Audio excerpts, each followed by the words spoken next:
देखो बच्चों, जरा ध्यान से देखो।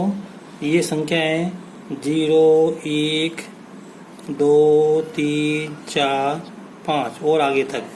इसमें सम संख्या भी है और विषम संख्या भी है।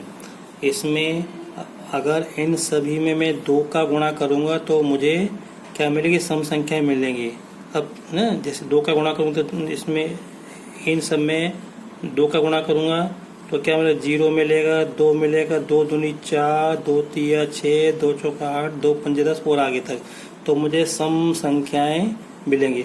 अब मैं 2 के अलावा अगर 4 का गुणा करूं, 6 का गुणा करूं, 10 का गुणा करूं तो भी सम संख्याएं ही मिलेंगी। तो एक बात स्पष्ट है कि ये जो संख्या है पूर्ण संख्या, अगर इसमें अपन सम संख्या का गुणा करेंगे तो हमेशा अपने को क्या मिलेगी? सम संख्या ही मिलेगी। ठीक है। अब दूसरी बात ये है कि अगर मैं सम संख्या में सम प्लस सम संख्या में सम संख्या जोड़ूं तो जोड़ने पे मुझे सम संख्या ही मिलेगी। ठीक है। जैसे मतलब एक संख्या ले 6 और दूसरी 8 ले ली तो क्या मिलेगी? 14 मिलेगा। तो सम संख्या है। इसी प्रकार अगर मैं विषम संख्या और विषम संख्या को जोड़ूं तो मुझे सम संख्या मिलेगी। क्या मिलेगी? सम संख्या मिलेगी। जैसे मैंने लिया यहाँ पे 3 और यहाँ पे ले लिया मैंने 15, तो जोड़ने पे क्या मिल रहा है? देखो 3 विषम है और 15 विषम है, 18 क्या है? सम संख्या है। तो ये बात आप ध्यान रखो, क्योंकि आगे जो मैं प्रश्न करवाऊंगा है ना, तो उसमें इसकी जरूरत पड़ेगी। अगर मैं सम संख्या में मैं विषम संख्या जोड़ लूंगा तो विषम संख्या मिलती है। जैसे सम संख्या मिलती है 4 और विषम लिखा मैं 13, तो 13 और 4 कितना है? 17। तो सम प्लस विषम क्या मिलता है? विषम संख्या मिलती है। एक बात और कि जैसे मान लो मैंने किसी संख्या में 2 का भाग दिया। अब संख्या कितनी, यहाँ पे संख्या कितनी भी बड़ी हो कितनी भी छोटी हो, यहाँ पे संख्या कितनी बड़ी कितनी भी छोटी हो, तो यहाँ पे जो शेषफल मिलेगा 2 से कम। 2 से कम क्या हो सकता है? मतलब 1 हो सकता है या 0 हो सकता है। शेषफल 1 हो सकता है या 0 हो सकता है। कहने का मतलब ये जो शेषफल ये 1 होगा वो इस पर डिपेंड करेगा यहाँ पे क्या संख्या लिखी, या 0 होगा तो इस पर डिपेंड करेगा। इसी प्रकार अगर मैं 3 का भाग दूं किसी संख्या में तो यहाँ पे शेषफल क्या बचेगा? या तो 2 मिलेगा या 1 मिलेगा या 0।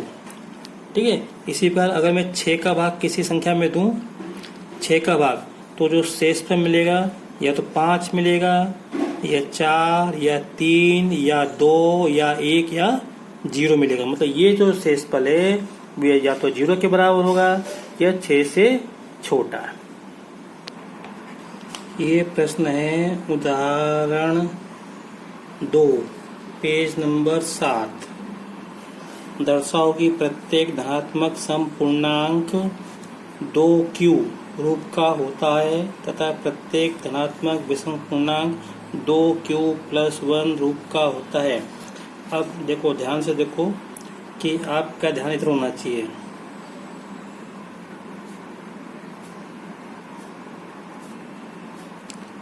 ये जो संख्या है धन पूर्णांक, ठीक है, ये धन पूर्णांक है।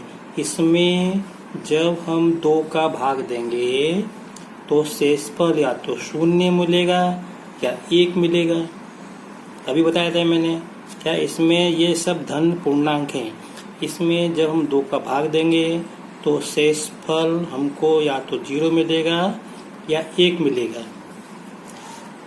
तो अब हमको ये बताना है धनात्मक पूर्णांक सम पूर्णांक 2q रूप का होगा और विषम पूर्णांक 2q + 1 रूप का होगा। अब देखो इसको अपन कैसे समझेंगे।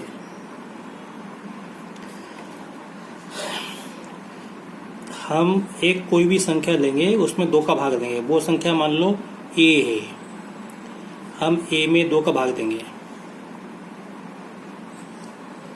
ठीक है। तो अब संख्या ये, तो 2 का भाग a में दिया तो मान लो हम भागफल कितना है? q बार। 2 का भाग q में a में q बार गया। ठीक है। तो अब यहाँ पे क्या आएगा? तो q का गुणा 2 से करो। हम भाग ऐसे ही तो देते हैं, इसका गुणा इसमें करेंगे तो 2q आएगा। अब घटाओ इसमें से घटाएंगे तो क्या आएगा, a माइनस 2q, ये आपका शेषफल है। ये शेषफल 2 से कम होगा, या तो ये 0 होगा या 1 होगा। इसको हम r के बराबर मान लेते हैं, इसको अपन r मान लेते हैं। तो कहने का मतलब ये जो r है, ये r का मान या तो 0 होगा, r का मान क्या होगा, या तो 0 होगा या 1 होगा। इसका मान या तो 0 होगा या 1 होगा, मतलब 2 से कम। अब इसी को, ये r का मान है, इसी को हम ऐसे लिख सकते हैं कि r का मान 0 के बराबर होगा या बड़ा होगा और 2 से छोटा होगा। 2 से छोटे, यहाँ बराबर है, यहाँ पे छोटा का निशान है। ठीक है बच्चों, तो अब इसको अपन क्या लिखेंगे, देखो यहाँ पे इसको अपन लिखेंगे, यहाँ पे ये लिखा मैंने a बराबर b q प्लस r। यहाँ पे ध्यान दो, तो a का मान कितना है a, b का मान कितना है 2, ये b था ना, ये q और प्लस यहाँ पे r। अब r का मान क्या, या तो 0 है या 1, तो इसमें हम r का मान पहले 0 रखेंगे। r बराबर 0 रखने पर इसमें यहाँ पे, तो a बराबर क्या हो जाएगा 2q प्लस 0। देखो भैया, 2q में अपन 0 जोड़ेंगे तो क्या मिलेगा अपने को, 2q मिलेगा। ठीक है, फिर r का मान अब हम 1 रखेंगे, r बराबर 1 रखने पर, तो a बराबर 2q प्लस 1 रखेंगे। तो देखो, अब जैसे 0 को जोड़ा तो वही संख्या आई थी, यहाँ पे नहीं जोड़ पाएंगे, इसको अपन हल नहीं कर पाएंगे। तो हमको दो चीजें, a का मान हमको 2q मिला और a का मान 2q प्लस 1 मिला। ठीक है, अब जरा सोचो, ये q क्या मालूम है, ये q तो इनमें से है, ये q तो 0 1 2 3 4 5 है, और इस q में जब हम 2 का गुणा करेंगे तो 2 का गुणा किसी भी संख्या में करो तो हमको क्या मिलता है, सम संख्या मिलती है। मतलब ये हो गया अपना सम पूर्णांक, सम पूर्णांक। ठीक है, और ये सम संख्या है, ये विषम संख्या है, तो सम में विषम जोड़ेंगे तो विषम मिलेगा। मैंने आपको पीछे बताया है, सम में ये सम संख्या है, अभी बताया मैंने, ये विषम है, तो सम में विषम जोड़ेंगे तो हमको क्या मिलेगा, विषम पूर्णांक। तो कहने का मतलब ये है कि जब हम 2 का भाग किसी भी धन पूर्णांक में देंगे तो वो जो संख्या होगी या तो सम होगी या विषम होगी। दूसरे शब्द में वो संख्या तो 2q रूप की होगी या 2q प्लस 1 रूप की होगी। और इसमें आपको ज़्यादा सोचना नहीं है, बस यहाँ पे यही पूछा था इसमें। तो समझ गए बच्चों, हम 2 का भाग जिस संख्या में दे रहे हैं वो संख्या या तो सम संख्या होगी या विषम संख्या होगी। अब आप कहोगे सर इसमें आपने 2 का भाग क्यों दिया, तो देखो, अगर यहाँ 2 लिखा है, यहाँ 2 लिखा है तो 2 का भाग देना, 3 लिखा है तो 3 का भाग देना, 6 लिखा है तो 6 का भाग देना है।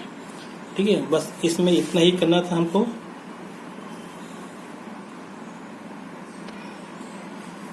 यदि यहाँ पे 4q लिखा हो तो हमें 4 से भाग देना पड़ेगा। यहाँ पे 4 लिखेंगे, यहाँ पे ऐसे लिखेंगे, यहाँ पे जो शेषफल आएगा वो 4 से r का मान 0 1 2 3 लेना।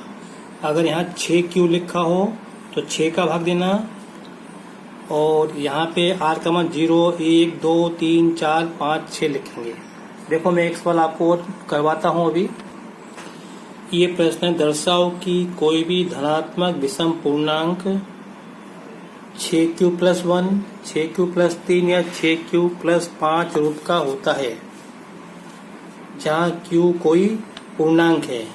तो अब देखो, यहाँ 6 लिखा है ना, तो अपन 6 का भाग देंगे।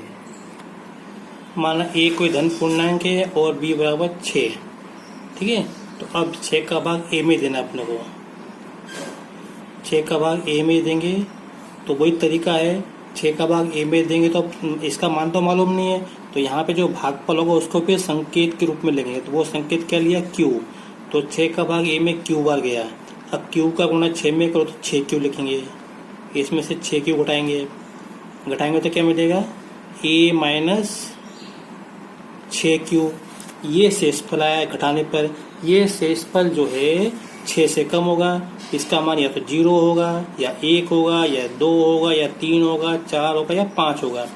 तो इसको मैं इसको बराबर r मान लेता हूँ। ठीक है, तो ये हो गया। तो इसका मतलब ये जो r का मान क्या होगा, या तो 0 होगा या 1 या 2 या 3 या 4 5, ये 6 से कम होना चाहिए। तो इनमें से कोई एक मान होगा। अब देखते हैं। अब यहाँ से मैं शुरुआत करता हूँ। a बराबर बी क्यू प्लस आर, ये हमको मालूम है। तो a का मान a लिखो, b का मान 6 लिखो, q का मान ये लिखो प्लस r। अब यहाँ पे जो r के मान हैं ये यहाँ पे रखते जाओ, जैसे अपने पिछले प्रश्न में किया था। r का मान 0 रखो, 1 रखो, 2 रखो, तो r बराबर 0 रखने पर रखें यहाँ पे तो जाएगा a बराबर 6q प्लस 0। तो 6q को इसमें जोड़ोगे तो क्या आएगा, 6q आएगा। फिर r बराबर रखो, 1 रखेंगे इसमें, यहाँ पे इसके स्थान पे, तो a बराबर 6q प्लस 1। अब ये इससे अधिक हल नहीं होगा। फिर r का मान रखो 2, r बराबर 2 रखो, कहाँ, यहाँ पे। तो ये हो जाएगा a बराबर 6q प्लस 2 हो जाएगा। फिर r बराबर 3 रखो, तो हो जाएगा a बराबर 6q प्लस 3 हो जाएगा। फिर r बराबर रखो 4, तो a बराबर 6q प्लस 4। फिर रखो r बराबर 5, तो a बराबर 6q प्लस 5। बस। अब यहाँ पे देखो उन्होंने क्या पूछा है कि यहाँ पे विषम पूर्णांक, देखो क्या लिखा है, ध्यान से देखो। कोई भी धनात्मक विषम पूर्णांक 6q प्लस 1 ये स्वरूप का होता है। तो देखो यार ध्यान से देखिए अपन,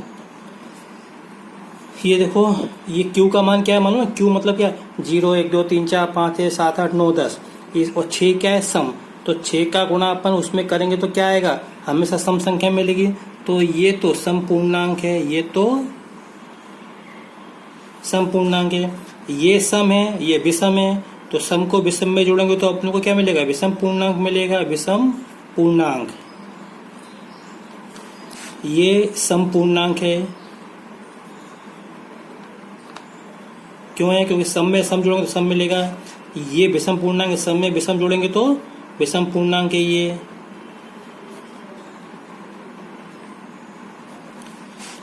ये सम पूर्णांक है, ये विषम पूर्णांक है।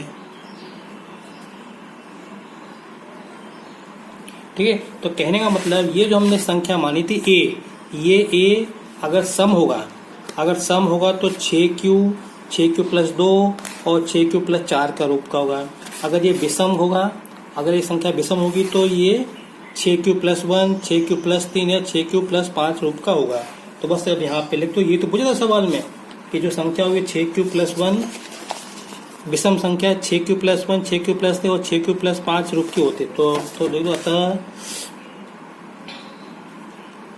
a बराबर ये 6q प्लस 1 और 6q प्लस 3 और 6q प्लस 5, ये सब क्या है, विषम पूर्णांक है।